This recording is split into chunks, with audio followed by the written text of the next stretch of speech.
Lake Natron এমন এক lake যা দেখলে মনে হবে কোনো এলিয়েন প্ল্যানেট থেকে উঠে এসেছে।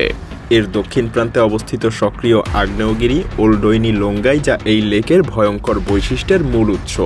এই আগ্নেয়গিরি থেকে নির্গত স্বাভাবিক সোডিয়াম এবং পটাশিয়াম কার্বনেট সমৃদ্ধ ম্যাগমা লেকের পানিকে করে তুলেছে অতি ক্ষারীয়। এর পিএইচ মাত্রা পৌঁছায় 10 থেকে 12 পর্যন্ত, যা মানুষের ত্বককে কয়েক সেকেন্ডের মধ্যেই ধ্বংস করতে পারে। লেকের পানির তাপমাত্রা প্রায় 60 ডিগ্রি সেলসিয়াস পর্যন্ত ওঠে, যা শরীরের টিস্যু গলিয়ে দিতে পারে। লেক নেট্রন পূর্ব আফ্রিকার তানজানিয়ার এক প্রত্যন্ত অঞ্চলে অবস্থিত। এই লেক এমন এক বিরল প্রাকৃতিক পরিবেশ তৈরি করেছে যা দেখতে মনোমুগ্ধকর হলেও আসলে প্রাণের জন্য বিপজ্জনক। এর দক্ষিণ প্রান্তে অবস্থিত আগ্নেয়গিরি ওলডোইনি লোঙ্গাই, যা এই লেকের ভয়ঙ্কর বৈশিষ্ট্যের প্রধান কারণ। এই আগ্নেয়গিরি থেকে নির্গত হয় এক অস্বাভাবিক ধরনের ম্যাগমা, যা সোডিয়াম এবং পটাশিয়াম কার্বনেটে সমৃদ্ধ। এই রাসায়নিক পদার্থ লেকের পানীয়কে অতি ক্ষারীয় এবং বিপজ্জনক করে তোলে। এমনকি এই লেকের পিএইচ মাত্রা 10 থেকে 12 পর্যন্ত হতে পারে, যা মানুষের ত্বক ধ্বংস করার জন্য যথেষ্ট। এমনকি এর গরম পানির তাপমাত্রা প্রায় 60 ডিগ্রি সেলসিয়াস পর্যন্ত পৌঁছায়। এটা ত্বক পোড়ানোর পাশাপাশি বিষাক্ত গ্যাসও নির্গত করে, যা শ্বাস প্রশ্বাসে মারাত্মক ক্ষতি করতে পারে।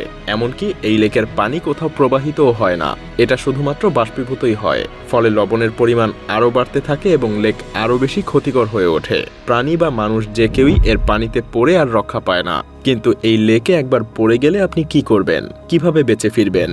প্রথমেই মনে রাখুন, লেক নেট্রনের মতো একটা স্থানে পড়ে যাওয়া মানে সময়ের সাথে প্রতিযোগিতা করা। এখানে 1 সেকেন্ডের ভুল মানে আপনার মৃত্যু নিশ্চিত।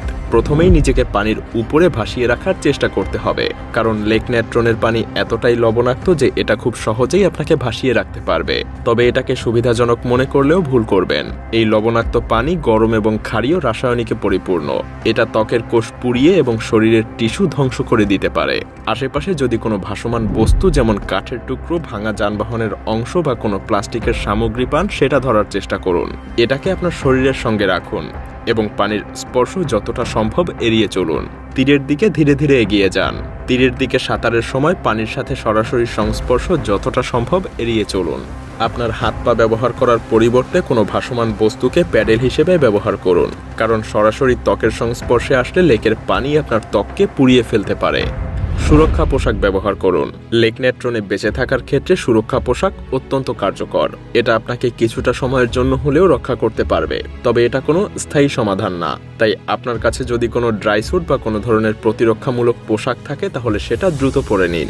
এটা আপনার ত্বককে সরাসরি পানির ক্ষতিকারক রাসায়নিক এবং গরম তাপ থেকে কিছুটা রক্ষা করবে।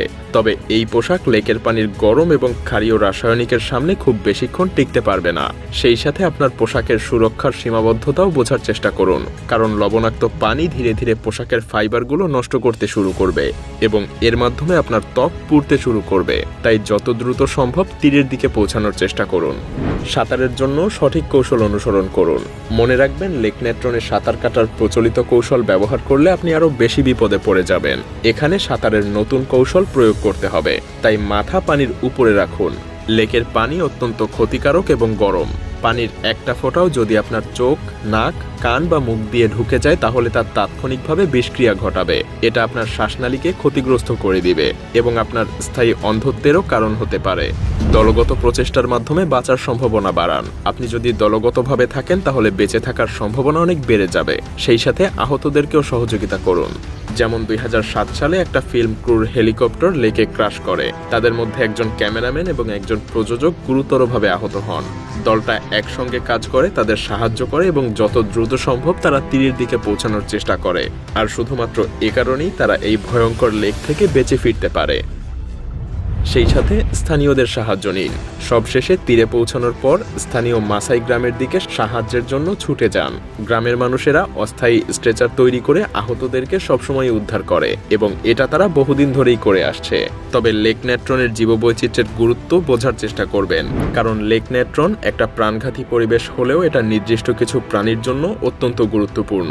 মজার ব্যাপার হলো, ফ্লামিঙ্গোদের জন্য এই লেক খুবই গুরুত্বপূর্ণ, কারণ প্রতি 3 থেকে 4 বছর পর পর লক্ষ লক্ষ লেসার ফ্লামিঙ্গো এই লেকে এসে তাদের বাসা তৈরি করে। এই পাখিরা লেকের লবণাক্ত শৈবাল খেয়ে বেঁচে থাকে এবং শিকারী প্রাণীদের হাত থেকে তারা নিরাপদে থাকে। সত্যি বলতে লেক নেট্রনের মতো একটা পরিবেশ শেখায় কেমন করে প্রকৃতির কঠিনতম পরিস্থিতিতেও টিকে থাকতে হয়। হ্যাঁ, লেক নেট্রন আমাদেরকে শেখায় প্রকৃতির সবচাইতে ভয়ঙ্কর পরিবেশেও সৌন্দর্য এবং টিকে থাকার শক্তি রয়েছে। এটা কেবল একটা বিষাক্ত লেক নয়, এটা আমাদের প্রকৃতির এক বিরল বিস্ময়।